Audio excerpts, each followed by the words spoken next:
নমস্কার বন্ধুরা, রান্নাঘরের টুকিটাকিতে আপনাদের সকলকে স্বাগত। আজ আমি আপনাদেরকে বানিয়ে দেখাবো সুজির কেক। কোনো রকম ডিম ছাড়া সম্পূর্ণ নিরামিষ এই সুজির কেকটা ভীষণই নরম আর সফট হয়, আর খেতে কিন্তু ভীষণই টেস্টি হয়। খুব সহজেই কিন্তু আপনারা ঘরেতে এই কেকটা তৈরি করে নিতে পারবেন। কিভাবে বানাবেন তাহলে সেটাই দেখে নিন। দেখুন, তার জন্য এখানে আমি চায়ের কাপের 1 কাপ সুজি নিয়েছি আর নিয়েছি ওই কাপেরই 1 কাপ চিনি।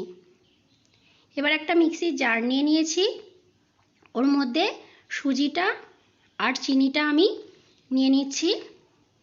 এবার এটাকে আমি শুকনো অবস্থায় গুঁড়িয়ে নেব। দেখুন, সুজি আর চিনিটা কিন্তু খুব ভালো করে গুঁড়িয়ে নেওয়া হয়ে গেছে। আর এখানে কিন্তু সুজিটা একদম মিহি পাউডার হয়নি, একটু দানা দানা ভাব রয়েছে। ঠিক এইভাবেই গুঁড়ো করে নিতে হবে।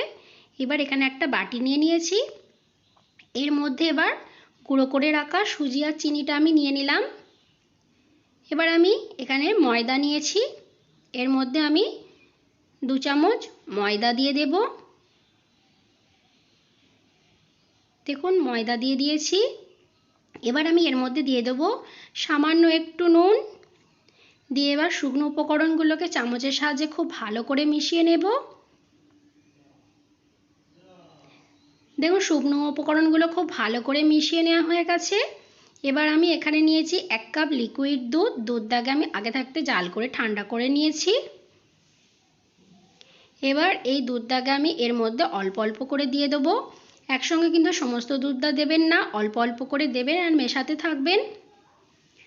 দেখুন, আমি আবারও একটু দিয়ে দিচ্ছি, দিয়ে খুব ভালোভাবে মিশিয়ে নেব যাতে এর মধ্যে কোনো রকম দলাভাব না থাকে।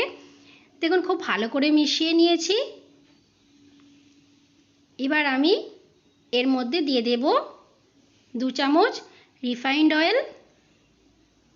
দিয়ে তেলটাকে দিয়েও কিন্তু আমি খুব ভালোভাবে মিশিয়ে নেব। দেখুন, তেলটাকে দিয়ে খুব ভালো করে মিশিয়ে নিয়েছি আর ঘনত্বটা ঠিক এইরকম হয়েছে। এবার এটাকে ঢাকা দিয়ে 10 মিনিটের জন্য রেখে দেব। দেখুন, 10 মিনিট পর আবার আমি এর মধ্যে দিয়ে দিচ্ছি 1/2 চামচ বেকিং পাউডার আর 1 চামচের 4 ভাগের 1 ভাগ বেকিং সোডা দিয়ে এটাকে আমি খুব ভালোভাবে মিশিয়ে নেব।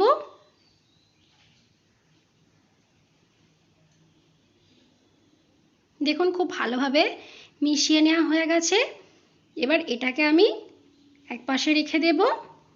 দিয়ে ধারে দেখুন একটা কেক মোল্ড নিয়েছি। এবার এই কেক মোল্ডের মধ্যে আমি প্রথমে একটু তেল ব্রাশ করে দেব।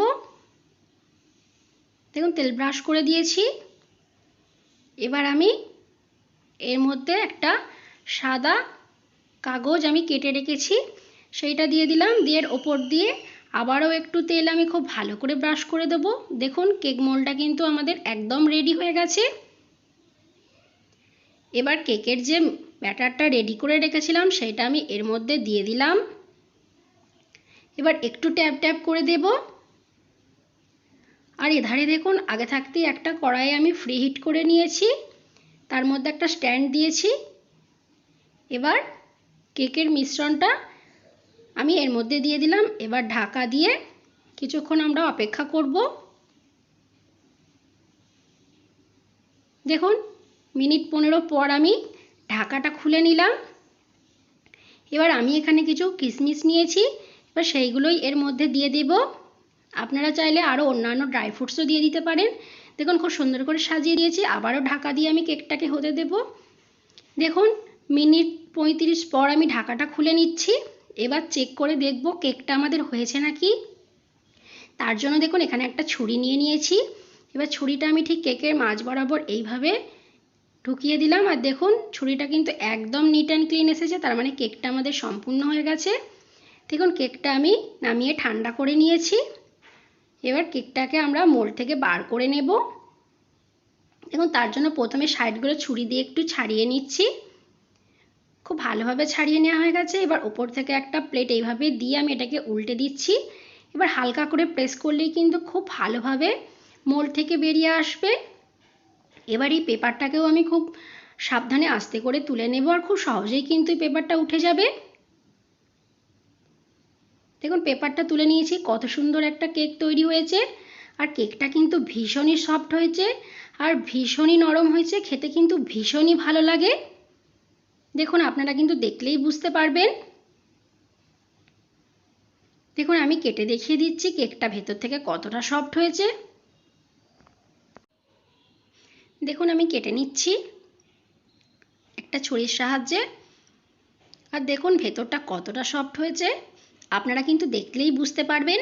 তো বন্ধুরা, আমার এই রেসিপিটা কেমন লাগলো কমেন্টে কিন্তু অবশ্যই জানাবেন। ভিডিওটা ভালো লাগলে একটা লাইক করে আমার চ্যানেলটিকে সাবস্ক্রাইব করে দেবেন।